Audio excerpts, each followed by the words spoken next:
तो आज का हमारा टॉपिक है वर्कमैन कंपनसेशन रिजर्व। ये टॉपिक आपके क्लास 12 के chapter change in profit sharing ratio among the partners से related. Workman compensation reserve, workman compensation reserve के कॉन्सेप्ट को स्टार्ट करने से पहले हम वर्कमैन कंपनसेशन को समझ लें।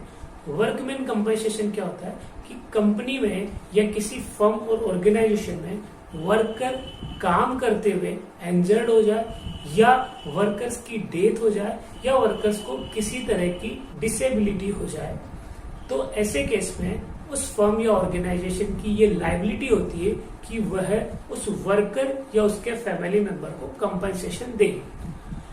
अब क्योंकि ये कंपनसेशन अनसर्टेन होता है और ऑर्गेनाइजेशन को पता नहीं होता कि क्या कंपनसेशन पे करना पड़ेगा, तो ऑर्गेनाइजेशन थोड़ा थोड़ा प्रॉफिट अपने रिजर्व में ट्रांसफर करके इस तरह का वर्कमैन कंपनसेशन रिजर्व क्रिएट करती है। तो अभी आपको क्लियर होगा कि वर्कमैन कंपनसेशन क्या है और रिजर्व क्यों बनाया जाता है। वर्कर्स को उनके काम करने के दौरान हुई डिसेबिलिटी या इंजरी या डेथ के केस में कंपनसेट करने के लिए वर्कमैन कंपनसेशन रिजर्व क्रिएट किया जाता है।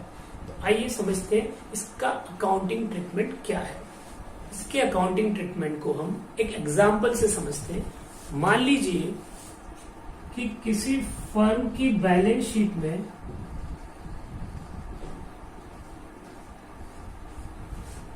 कई सालों से रिजर्व्स बनाया गया जिसको कि बोला गया है वर्कमैन कंपनसेशन रिजर्व। ये शॉर्ट में लिख रहा हूं, आपको अपने बोर्ड एग्जाम में शॉर्ट यूज नहीं करना होता है, मार्क्स कटने के चांसेस रहते हैं। तो वर्कमैन कंपनसेशन रिजर्व मान लीजिए है 30,000। जैसा कि हमने इसके मीनिंग में समझा कि ये वर्कर्स को कंपनसेट करने के लिए बनाया गया है। वर्कर्स को क्या कंपनसेशन देना पड़ेगा वो डिसाइड नहीं है, और इसी दौरान अगर प्रॉफिट शेयरिंग रेशियो चेंज हो रहा है तो ये जो रिजर्व्स बनाया है वो पार्टनर्स में डिस्ट्रीब्यूट कर देना चाहिए, क्योंकि आज का रेशियो कुछ और है और फ्यूचर का रेशियो कुछ और होने वाला है। फॉर एग्जाम्पल, फर्म में 3 पार्टनर है, ए बी सी। इनका ओल्ड प्रॉफिट शेयरिंग रेशियो 1:1:1 है और फ्यूचर में अब ये न्यू प्रॉफिट शेयरिंग रेशियो 3:2:1 रखने वाले हैं।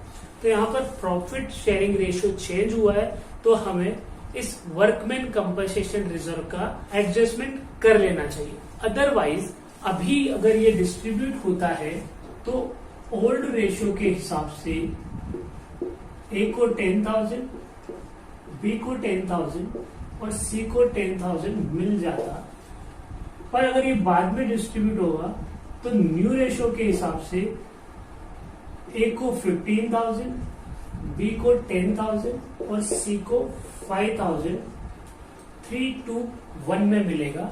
और ऐसा होने पर ए 5,000 गेन करेगा और सी जो है 5,000 सेक्रीफाइस करेगा।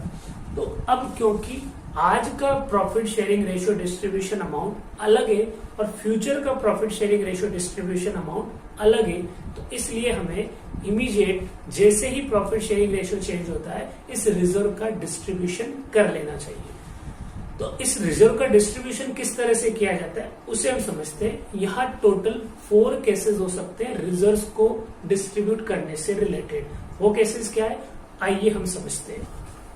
तो आइए वर्कमैन कंपनसेशन रिजर्व से रिलेटेड जो यहाँ पॉसिबिलिटीज है उन पर एक नजर डालते हैं।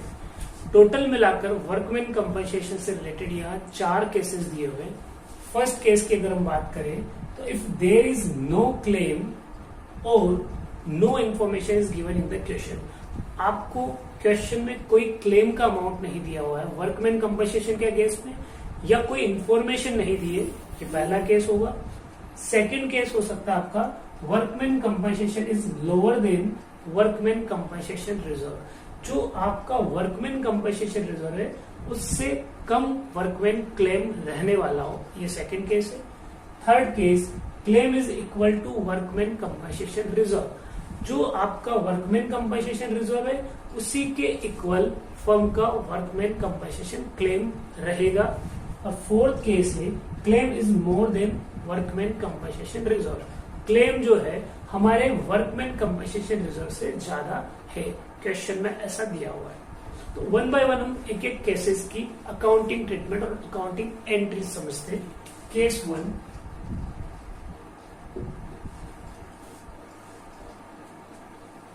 वर्कमैन कंपनसेशन रिजर्व 30,000 है और यहां पर no claim against workman compensation.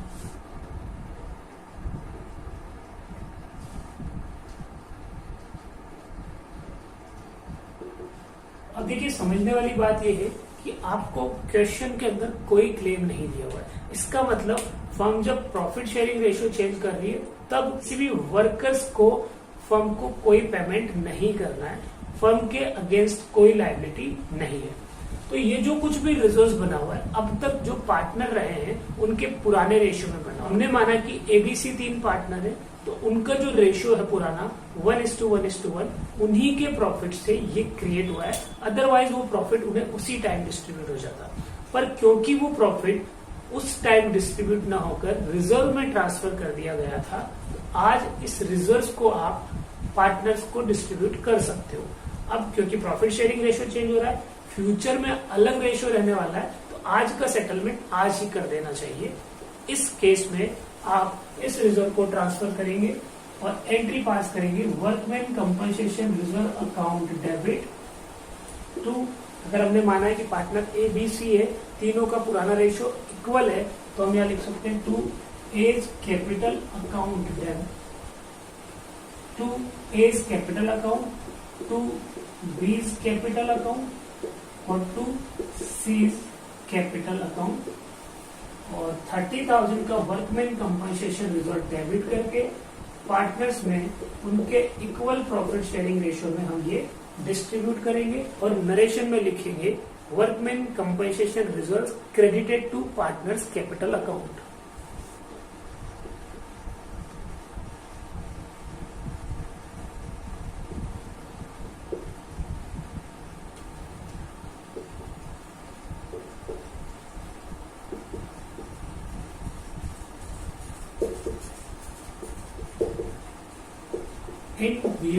Old profit sharing ratio. ये पहला केस था, बड़ा आसान था। अगर इसको मैं शॉर्ट में समझाऊं तो जो कुछ रिजर्व्स है वो पूरा रिजर्व्स हमें पार्टनर्स में डिस्ट्रीब्यूट कर देना चाहिए उनके ओल्ड प्रॉफिट शेयरिंग रेशियो में।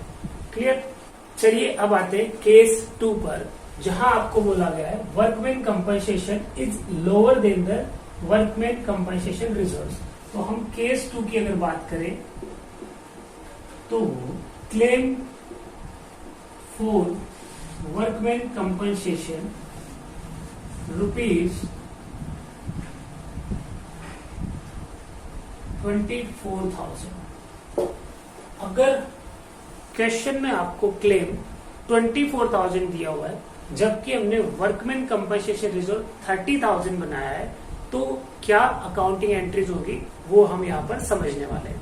ऐसे केस में एंट्री होगी workman compensation reserve account debit, पूरा 30,000 से वर्कमैन कंपनसेशन रिवर्स कर देंगे।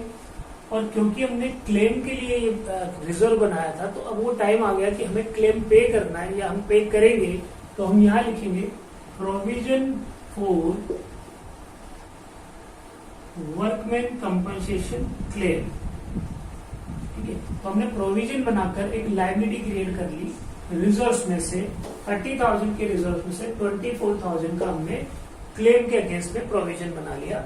ठीक, और अब यहां पर हम बचा हुआ 6,000 वो पार्टनर्स में डिस्ट्रीब्यूट करेंगे।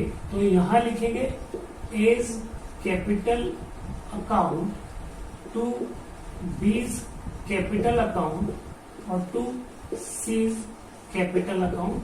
और ये पार्टनर्स में उनके पुराने रेशियो में डिस्ट्रीब्यूट हो जाएगा। यहाँ जो डिफरेंस है 6,000 वो 1:1:1 2,000 रुपीज 2,000 और 2,000 के हिसाब से पार्टनर्स में डिस्ट्रीब्यूट हो जाएगा। नरेशन में हम लिखेंगे amount of claim transferred to liability and balance is transferred to partners capital account. ठीक है। नेक्स्ट केस नंबर 3, जहां ये बताया गया है claim is equal to workman compensation reserve. जो क्लेम का अमाउंट है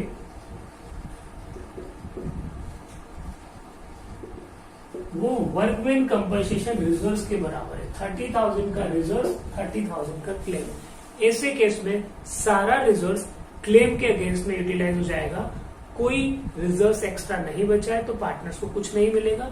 और क्योंकि रिजर्व भी इसीलिए बनाया था कि अगर कहीं वर्कमैन को कोई क्लेम पे करना पड़े तो हम ये रिजर्व को यूटिलाइज कर सके।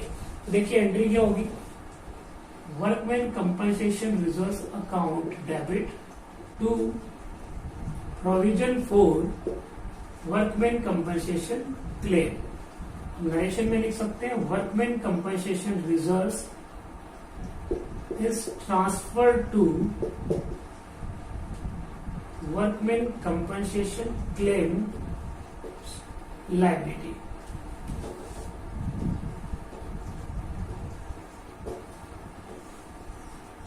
तो देखिए अगर हम देखें तो जो रिजर्व हमारा क्रेडिट बैलेंस लिए हुए था उसे हमने डेबिट करके अकाउंट क्लोज कर दिया या उसे हमने ट्रांसफर कर दिया provision for workman compensation claim नाम की लायबिलिटी में। अब हमारा लास्ट केस है जो कि claim is more than workman compensation reserve. अब हमारा क्लेम इस रिजर्व से ज्यादा है। ऐसे केस में हमें क्या एंट्री करनी होती है, आइए देखते हैं। Workman compensation claim is 39,000। तो ऐसे केस में आपको 2 एंट्री पास करनी पड़ेगी। पहली entry workman compensation reserve account debit, जो रिजर्व है 30,000 का उस अकाउंट को आप रिवर्स करते हुए डेबिट करेंगे तो provision for workman compensation claim नाम से इस क्लेम की लायबिलिटी को बुक करेंगे। पर प्रॉब्लम क्या है, रिजर्व आपका 30,000 था, क्लेम की लायबिलिटी आपकी 39,000 है, 9,000 का शोर्ट रह गया हमारा रिजर्व। ऐसे केस में इस रिजर्व को पहले रिवैल्यूएशन अकाउंट में ट्रांसफर करेंगे क्योंकि हमारा वैल्यूएशन जो था रिजर्व को लेकर वो थोड़ा गलत रह गया या हमारा एस्टिमेट जो था वो सही नहीं हो पाया। तो हम यहाँ एक अकाउंट क्रिएट करेंगे जिसको बोला जाएगा रिवैल्यूएशन अकाउंट। तो आप ये जो डिफरेंस अमाउंट है रिवैल्यूएशन अकाउंट में ट्रांसफर करेंगे। नरेशन में आप लिखेंगे amount of claim debited to workman compensation reserve and revaluation account. जैसा कि मैंने आपको बताया था कि इस केस में आपको 2 एंट्री पास करनी पड़ेगी। आपकी पहली एंट्री वर्कमैन कंपनसेशन रिजर्व को क्लोज किया हमने डेबिट कर रिवैल्यूएशन अकाउंट क्रिएट किया डिफरेंस अमाउंट से और provision for workman compensation claim की लायबिलिटी बुक करी है। अब ये जो रिवैल्यूएशन अकाउंट है ये डेबिट हुआ है, इसका मतलब ये लॉस है। आपको पता होगा कि रिवैल्यूएशन अकाउंट जब डेबिट होता है तो वो लॉस को इंडिकेट करता है और अगर रिवैल्यूएशन अकाउंट क्रेडिट हुआ है तो वो प्रॉफिट को इंडिकेट करता है। तो अभी क्योंकि लॉस हुआ है, रिजर्व कम बनाया और लायबिलिटी ज्यादा आई है, तो ऐसे लॉस को पार्टनर शेयर करेंगे। तो इस लॉस को हम पार्टनर्स कैपिटल अकाउंट में उनके पुराने रेशियो में ट्रांसफर कर देंगे। नेक्स्ट एंट्री होगी आपकी A's capital account debit, B's capital account debit, C's capital account debit to revaluation account. क्योंकि टोटल लॉस 9,000 है, प्रॉफिट शेयरिंग रेशियो जो है ओल्ड वो आपका है 1:1:1, 3,000, 3,000, 3,000 का लॉस तीनों पार्टनर्स शेयर करेंगे और लॉस से पार्टनर्स की कैपिटल डेबिट होती है और पार्टनर्स की कैपिटल के डेबिट होने का मतलब है पार्टनर का बैलेंस कम होना। नरेशन में आप लिखेंगे loss on revaluation is transferred to partners capital account in their old profit sharing ratio। तो ये था आपका केस नंबर 4। ओवरऑल जो आपके वर्कमैन कंपनसेशन रिजर्व से केसेस थे मैंने आपको यहाँ एक्सप्लेन कर दिए। उम्मीद करता हूँ ये आपको आपकी स्टडी में हेल्प करेंगे। अगर आपको ये वीडियो पसंद आए तो इसे अपने फ्रेंड्स के साथ ज्यादा से ज्यादा शेयर करें और मुझे बताएं कि आप नेक्स्ट टॉपिक क्या चाहते हैं जिस पर मैं वीडियो बना सकूं और आपको हेल्प कर सकूं। Thank you very much.